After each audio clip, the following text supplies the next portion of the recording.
राजस्थान के अजमेर शरीफ दरगाह में शिव मंदिर होने के दावे को लेकर सियासी हलकों में विवाद बढ़ता जा रहा है।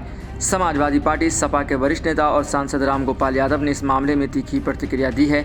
अजमेर शरीफ दरगाह में मंदिर होने की याचिका पर कोर्ट द्वारा सुनवाई स्वीकार किए जाने के बाद राम गोपाल यादव ने जजों पर आपत्तिजनक बयान दे दिया। उन्होंने कहा कि छोटे छोटे जज देश में आग लगवाना चाहते हैं।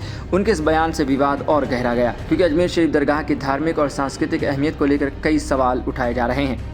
राम गोपाल यादव ने आगे भाजपा पर हमला करते हुए कहा कि पूरी दुनिया से लोग अजमेर शरीफ आते हैं और हमारे प्रधानमंत्री भी दरगाह पर चादर चढ़ाते हैं। ये दरगाह आस्था का केंद्र है, लेकिन सत्ता में बने रहने के लिए भाजपा समर्थित लोग कुछ भी कर सकते हैं। उन्होंने इस मामले में सख्त टिप्पणी करते हुए कहा कि सांप्रदायिक मामलों में बढ़ावा देने के लिए भाजपा जानबूझकर ऐसी स्थितियां बना रही है।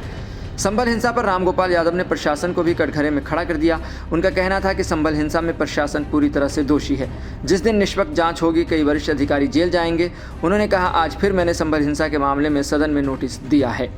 अजमेर शरीफ दरगाह में मंदिर होने का दावा किया जा रहा है। जी हां, कोर्ट में मामला दरअसल अजमेर शरीफ दरगाह में शिव मंदिर होने के दावे को लेकर अजमेर की एक सिविल अदालत में मामला चल रहा है। 26 सितंबर को हिंदू सेवा के राष्ट्रीय अध्यक्ष विष्णु गुप्ता ने इस मामले को लेकर याचिका दायर की थी। याचिका में यह दावा किया गया कि दरगाह के भीतर भगवान संकट मोचन महादेव का मंदिर है, जिसे बाद में एक दरगाह में बदल दिया गया। याचिकाकर्ता ने अदालत से आग्रह किया कि इस स्थान को भगवान संकट मोचन महादेव मंदिर के रूप में घोषित किया जाए और वहां पूजा अर्चना की अनुमति दी जाए। सिविल अदालत ने मामले पर सुनवाई के लिए 20 दिसंबर की तारीख तय कर दी है और 3 प्रमुख पक्षों को नोटिस जारी किया है। दरगाह कमेटी अजमेर, अल्पसंख्यक मामलों के मंत्रालय नई दिल्ली और भारतीय पुरातत्व सर्वेक्षण विभाग। याचिकाकर्ता विष्णु गुप्ता ने अपनी याचिका को स्वीकार किए जाने को अपनी जीत बताते हुए कहा कि 2 महीने से याचिका अदालत में लटकी हुई थी, लेकिन अब कोर्ट ने सुनवाई की तारीख तय कर दी है।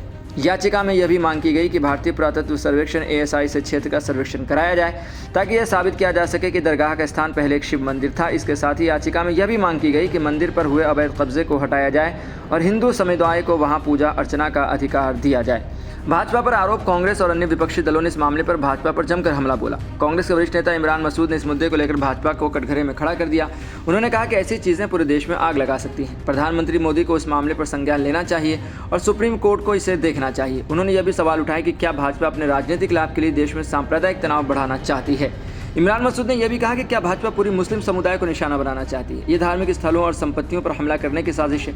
आप किस मस्जिद के नीचे मंदिर देखेंगे। उन्होंने उपासना अधिनियम 1991 का भी उल्लेख करते हुए कहा कि केंद्र सरकार ने जानबूझकर इस कानून को नजरअंदाज किया है ताकि वे सांप्रदायिक मुद्दों को हवा दे सकें। कांग्रेस सांसद ने सवाल किया, क्या भाजपा अपने राजनीतिक फायदे के लिए देश को जलाना चाहती है। ऐसे मुद्दों को लेकर भाजपा की राजनीति पूरी तरह से नफरत और विभाजन पर आधारित है।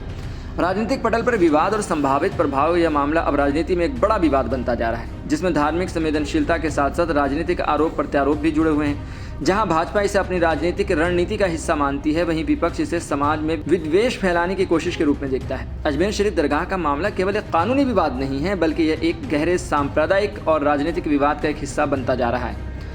इस मामले के आगे बढ़ने से देश में धार्मिक समुदायों के बीच तनाव बढ़ सकता है। आने वाले समय में यह मुद्दा न केवल राजस्थान बल्कि पूरे देश में चर्चा का विषय बन सकता है और भाजपा कांग्रेस के एक नए सियासी रण क्षेत्र में बदल सकता है। समाजवादी पार्टी, कांग्रेस और अन्य विपक्षी दलों ने इसे भाजपा की सांप्रदायिक राजनीति का हिस्सा बताया है, जबकि भाजपा इसे अपनी राजनीतिक नीतियों का हिस्सा मानकर आगे बढ़ रही है।